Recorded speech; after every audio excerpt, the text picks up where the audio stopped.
हाय दोस्तों, नमस्कार। मैं निखिल जाखड़ स्वागत करता हूं आपको अपने स्टडी चैनल जाखड़ एकेडमी में। तो हम देख रहे थे व्यापम में लास्ट ईयर में आए क्वेश्चन। तो ये हमारा पार्ट 3 है।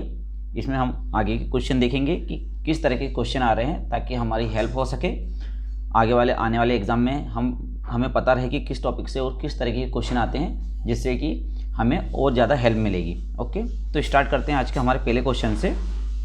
Lactobacillus play us important role in. Lactobacillus इसमें विशेष भूमिका निभाता है। किस में विशेष भूमिका निभाता है लैक्टोबैसिलस? द कर्डिंग ऑफ मिल्क, दूध से दही जमाने में। The manufacturing of cake and bread, cake में ब्रेड बनाने में। द मैन्युफैक्चरिंग ऑफ चीज़, पनीर बनाने में। The formation process in the manufacturing of alcohol, alcohol के निर्माण में, किण्वन की प्रक्रिया में। तो इनमें से आप हमें बताना है लैक्टोबैसिलस का काम क्या है। ओके, तो इसका आंसर क्या होगा? इसका आंसर होगा द कर्ड ऑफ मिल्क, दूध से दही बनाने में लैक्टोबैसिलस का यूज़ होता है। अब ये चौथे वाले का बता सकते हो, the formation process in the manufacturing of alcohol, alcohol के निर्माण में किण्वन प्रक्रिया। इसमें कौन यूज़ होता है? इसमें ईस्ट यूज़ होता है। ओके, पनीर बनाने में भी हमें ईस्ट और केक और ब्रेड बनाने में भी ईस्ट का यूज़ होता है। ओके, याद रखिएगा इन नीचे के तीनों में ईस्ट का यूज़ होता है और दूध से दही बनाने में लैक्टोबैसिलस का यूज़ होता है, क्योंकि लैक्टिक अम्ल होता है हमारे दूध में, जिसे कन्वर्ट कर लैक्टोबैसिलस बैक्टीरिया जो होता है उसे दही में कन्वर्ट करवाता है। Neha sees full moon on a particular day, after how many day will see able to see the full moon again. Neha एक खास दिन को पूर्ण चंद्रमा देखती है, वह कितने दिन बाद पुनः चंद्रमा को देख सकेगी? 30 डे, 31 डेज, 29 डे, 23 डे। इसका आंसर छुपा है हमारे हिंदू कैलेंडर में। हमारे हिंदू कैलेंडर के अनुसार मंथ कितने दिनों का होता है? यदि आपने ध्यान दिया होगा तो ये 29 डे का होता है और इसका आंसर क्या होगा? 29 डे। हर 29 डेज बाद ही फुल मून दिखाई देता है। और आपको पता होगा कि हमारा जो हिंदू कैलेंडर है वो मून के हिसाब से चलता है। Recently at China on 28 January 2017, two merchant ships collided near the Kamraj port and there was a great destruction to the marine life.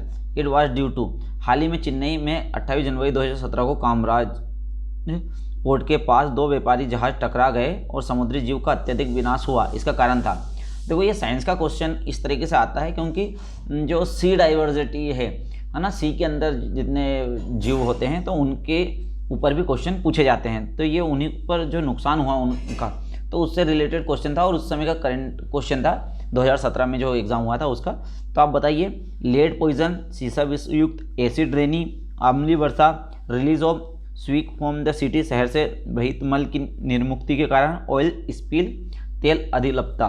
तो इसका आंसर आपको दिख ही रहा होगा, ऑयल स्लिप्स, है ना। दो जहाज के टकराने से जो उसमें जहाज में ऑयल के कंटेनर थे वो जब वो टकराए तो बहुत सारा ऑयल समुद्र में गिर गया। और ऑयल क्या करता है, अपनी एक लेयर बना लेता है पानी के ऊपर, क्योंकि उसकी डेंसिटी वाटर से कम होती है। तो उसके कारण वो क्या है कि पानी के ऊपर तैरता है और उससे बहुत सारे जीव जो नीचे के हैं उन तक ऑक्सीजन नहीं पहुँच पाती और वो मर जाते हैं। The process of dissolving base in water is, जल में क्षार के विलयन की प्रक्रिया है। विथ नो हीट एक्सचेंज, बिना ऊष्मा विनिमय के साथ। एंडोथर्मिक ऊष्मा शोषी, एक्सोथर्मिक ऊष्मा क्षेपी, एक्सप्लोजिव वही विस्फोटक। तो जो जब वाटर में हम बेस को मिलाते हैं तो कौन सी प्रोसेस होती है ये आपको बताना है ना। एक्सोथर्मिक और एंडोथर्मिक, ये इन प्रोसेसों का नाम पता है ना। इसमें क्या होता है, एंडोथर्मिक में होता है ऊष्मा का अवशोषण और इसमें ऊष्मा रिलीज होती है। तो इसका सही आंसर क्या होगा? एक्सोथर्मिक। Okay, exothermic. अब वो देखो, वाटर में बेस मिलाओ या एसिड मिलाओ, दोनों में एक्सोथर्मिक ही प्रोसेस होगी, दोनों में, है ना। वो बेस बोले या फिर एसिड बोले, ठीक है। और ये भी याद रखना, जब एसिड हम डालते हैं तो H+ आयंस रिलीज होते हैं और जब बेस वाटर में मिलाया जाता है तो OH+ आयंस OH-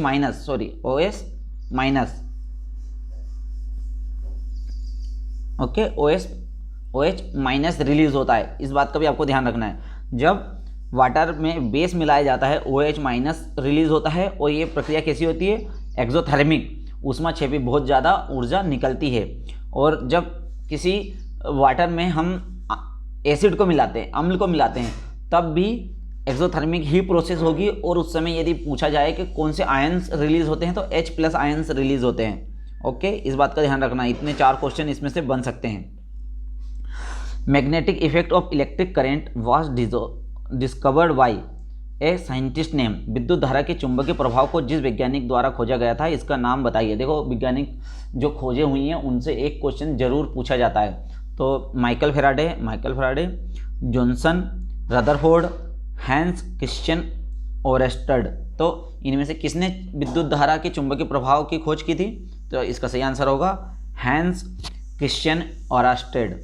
ठीक है, आगे चलते हैं। The ICUN red list help in. ICUN red list इसमें मदद करती है। Compressive list of migratory birds, प्रवासी पक्षियों की व्यापक सूची में। Geographical disturbance of only human population, केवल जनसंख्या का भौगोलिक वितरण करने में। Conversion of fertilize into land into desert, उपजाऊ भूमि का रेगिस्तान में रूपांतरण कराने में। Assessing global conservation status of plant and animal species, पादप और पशु प्रजातियों की विश्वव्यापी संरक्षण स्थिति का आकलन करने में। देखो, यदि आपको ICUN का फुल फॉर्म पता होगा तो आप इसका आंसर बहुत आसानी से लगा सकते हो। तो ICUN का फुल फॉर्म क्या है, आप बता सकते हैं? इसका फुल फॉर्म है international union for conservation of nature. क्या है? International union for conservation of nature. तो इससे अब आपको पता लग गया होगा कि इसका आंसर क्या होना चाहिए। इसका आंसर होना चाहिए डी वाला, है ना। Assessing global conservation status of plant and animal. तो प्लांट और एनिमल टाइम में आते हैं, नेचर में आते हैं, तो international union for conservation of nature, तो इनका कंजर्वेशन करने में, ओके, रखरखाव संरक्षण करने में। अगला क्वेश्चन है, deep sea drive bear special suit to. गहरे सागर में गोताखोर इसलिए विशिष्ट सूट पहनते हैं। जब भी गोताखोर, आपने कोई मूवी देखी होगी जिसमें लोग ड्राइव करते हैं, नीचे जाते हैं, तो वो एक स्पेशल सूट पहने हुए होते हैं। ऐसा क्यों होता है? Protect from high pressure of the sea, समुद्र के उच्च दाब से बचने के लिए। Protect himself from marine animals, स्वयं को समुद्री जानवरों से बचाने के लिए। Protect the body from getting wet, शरीर को गीला होने से बचाने के लिए। मेंटेन देयर बॉडी टेम्परेचर, अपने शरीर का तापमान बनाए रखने के लिए। तो किस लिए ये स्पेशल सूट पहना जाता है? तो आपको पता होना चाहिए, जब भी हम गहराई में जाते हैं तो समुद्र मतलब पानी का लेवल ऊपर बढ़ता जाएगा, पानी की क्वांटिटी बढ़ती जाएगी। तो जब पानी की क्वांटिटी बढ़ रही है तो क्या बढ़ रहा होगा? प्रेशर बढ़ रहा होगा। तो प्रेशर से अपने आप को प्रोटेक्ट करने के लिए, जो प्रेशर बढ़ता है उससे अपने आप को प्रोटेक्ट करने के लिए सूट पहना जाता है। The main excretory product of human beings in, मानव का मुख्य उत्सर्जी उत्पादन है ammonia, uric acid, carbon dioxide और यूरिया। तो इसमें से किस चीज़ की उत्सर्जन करता है ह्यूमन बॉडी? जो मेन कंटेंट बताना है आपको, तो ये है यूरिया, ओके। उसके बाद यूरिया अमोनिया में कन्वर्ट होता है बॉडी के बाहर, ओके, जब बैक्टीरिया उसको डाइल्यूट करते हैं, ओके। जब बैक्टीरिया उसे डाइल्यूट करते हैं तो वो अमोनिया में कन्वर्ट होता है, इसलिए अमोनिया नहीं लगाना, ओके। और यूरिक एसिड भी नहीं आएगा, यूरिया आएगा, okay. Which of following can make you ill if you come in contact with a infected person? निम्न में से क्या आपको बीमार बना सकता है यदि आप संक्रमित व्यक्ति के संपर्क में आते हैं? Influenza, polio, cancer, high blood pressure, उच्च रक्तचाप। इनमें से किसके कारण आप इन्फेक्टेड हो सकते हो? तो ये तो अभी आपने बहुत सुन ही रखा होगा कि भाई इन्फ्लुएंजा क्या कहता है? ये बुखार होता है, ओके। इन्फ्लुएंजा क्या होता है? बुखार होता है। तो इस जब और ये बुखार आता क्यों है? वायरस के कारण, ओके। और ये वायरस अभी कोरोना वायरस चल रहा होगा, उससे आपको पता ही होगा कि हम जब भी किसी व्यक्ति के वायरस से वो ग्रसित है तो उससे हम इन्फेक्टेड हो सकते हैं, okay. Cartilage is a connective tissue. उपस्थि एक खालिस्तान संयोजी उत्तक है। उपस्थि मतलब समझते हो? कार्टिलेज जो कि दो हड्डियों के बीच में होता है, ओके। जहाँ पे भी हमारे जोड़ होते हैं उस जगह कार्टिलेज होते हैं। तो ये कठोर होता है, तरल होता है, कोमल होता है, सेमी फ्लूइड होता है। तो इसका आपको आंसर पता चल ही गया होगा, सॉफ्ट कोमल होता है। State the name give to unicellular eukaryotic micro organism, एक कोशिकी यूकेरियोटिक सूक्ष्मजीव को दिया गया नाम बताइए। ओके, तो आपको बताना है यूकेरियोटिक।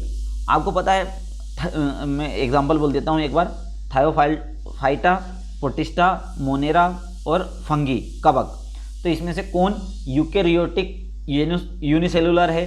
तो देखो, हमारी जो सेल्स हैं उन्हें दो भागों में डिवाइड किया गया था, एक प्रोक्रियोटिक और यूकेरियोटिक। तो प्रोक्रियोटिक हम किसे बोलते हैं? जिसमें न्यूक्लियस एक प्रॉपर बना हुआ नहीं होता है, और यूकेरियोटिक में पूरा अपने क्या बोले उसको, जो न्यूक्लियस होता है वो दिखाई देता है, ट्रू न्यूक्लियस होता है। और प्रोक्रियोटिक में ट्रू न्यूक्लियस नहीं होता है। ओके, और यूकेरियोटिक प्रोक्रियोटिक से थोड़े बड़े होते हैं। तो यूकेरियोटिक में तो सारे वायरस बैक्टीरिया आ जाते हैं। ओके, और इसमें जो एग्जांपल होगा, इसका सही एग्जांपल क्या होगा? प्रोटिस्टा। और एक और एग्जांपल मैं बताऊं इसका, प्रोटोजोआ। ओके, प्रोटोजोआ और प्रोटिस्टा किसका एग्जांपल है? यूकेरियोटिक का। और जब भी बैक्टीरिया के बारे में बात करें तो बैक्टीरिया एग्जांपल हो जाता है प्रोक्रियोटिक का। Okay, what will happen if like people of two magnet are but together, क्या होगा यदि दो चुंबकों को समान ध्रुवों को एक साथ लेके आए? ओके, आपको पता है कि एक N होता है और एक S होता है, किसी भी चुंबक के अंदर दो पोल्स होते हैं।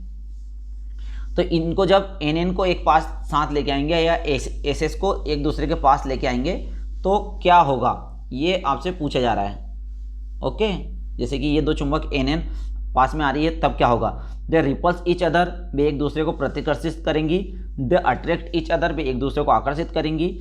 दे sometime attract and sometime repels, वे कभी प्रतिकर्षित करेंगी तथा कभी आकर्षित करेंगी। They're neither attract or nor repels, वे ना तो आकर्षित करेंगी और ना ही प्रतिकर्षित करेंगी। तो देखो, जब भी सेम पोल्स एक दूसरे के पास में आते हैं, ओके, समान ध्रुव जब एक दूसरे के पास में आते हैं, वो एक दूसरे को करते हैं क्या? रिपल्स। Okay, ripples. अट्रैक्ट कब करेंगे? जब N से S को हम पास में लाएंगे तो चुंबक चिपक जाती है। इसी तरह याद रखिएगा, जब इलेक्ट्रिसिटी में प्लस प्लस एक दूसरे के पास आते हैं वो एक दूसरे को करते हैं रिपल्स, और प्लस माइनस जब एक दूसरे के पास आते हैं तो वो करते हैं एक दूसरे को अट्रैक्ट। आप देख रहे होंगे कि मैग्नेटिक वाले चैप्टर से इसमें हर बार क्वेश्चन हर उसमें आ रहा है ना। तो मैग्नेट वाला पढ़ना आपको जरूरी है। यदि आपने इलेक्ट्रोमैग्नेटिक या मैग्नेटिक वाला चैप्टर नहीं पढ़ा है ना, तो इलेक्ट्रिसिटी और मैग्नेटिक वाला चैप्टर आपको पढ़ना है फिजिक्स के अंदर, ध्यान रखना। क्योंकि यहाँ से अभी तक जितने भी अपन ने पेपर सोल्व कर रहे हैं, ये तीसरा पेपर सोल्व कर रहे हैं, इसमें भी क्वेश्चन आया है। पहले दो में भी क्वेश्चन था मैग्नेट से। Which is the highest level of organism, संगठन का उच्चतम स्तर क्या है? ऑर्गेनिज्म, जीव, आइटम, परमाणु, सेल्स, कोशिकाएं, बायोस्फीयर, जीवमंडल। देखो, इस क्वेश्चन को पढ़ के ऐसा नहीं लग रहा है कि भैया साहब पूछना क्या चाहते हो आप इसमें, है ना? क्योंकि कोई भी किसी से मैच नहीं कर रहा है, भाई पूछना क्या चाह रहा है? Which is the highest level of organism, संगठन का उच्चतम स्तर क्या है? क्वेश्चन को पढ़ के कुछ समझ में नहीं आ रहा है, पर हम उच्चतम स्तर की बात कर रहे हैं, तो इससे एक अंदाजा लगा के आंसर लगा सकते हैं, बायोस्फीयर। ओके, जीवमंडल। बाकी मुझे इस क्वेश्चन का कोई सेंस निकलते हुए नहीं दिख रहा है, तो नॉनसेंस क्वेश्चन जरूर 101% एक क्वेश्चन नॉनसेंस व्यापन जरूर डालता है, जिसका आंसर हमें नहीं पता होता है या कंफ्यूज होते हैं। देखो, पता होने में कोई दिक्कत नहीं है, तुक्का लगा सकते हैं बहुत आसानी से। उच्चतम स्तर की बात कर रहा है तो बायोस्फीयर पूरा का पूरा जीवमंडल आ जाता है, तो हम इससे लगा सकते हैं, पर फिर भी एक बार कंफ्यूज तो करेगा ही ये। आपका अगला क्वेश्चन है, the scientific management of farm animal is called, कृषि पशुओं का वैज्ञानिक प्रबंधन खालिस्तान कहलाता है। देखो, मैं हिंदी में नाम पढ़ूंगा जिससे आपको डायरेक्ट पता चल जाएगा। जब भी कृषि पशुपालन की बात कर रहा है, कृषि पशुपालन, पशुओं के पालन की बात कर रहा है ना कि एग्रीकल्चर की बात कर रहा है। मत्स्य पालन, मुर्गी पालन, मधुमक्खी पालन, पशुपालन, तो आपको आंसर मिल ही गया होगा, पशुपालन। ओके, ये हमारा आज का क्वेश्चन पूरे हुए।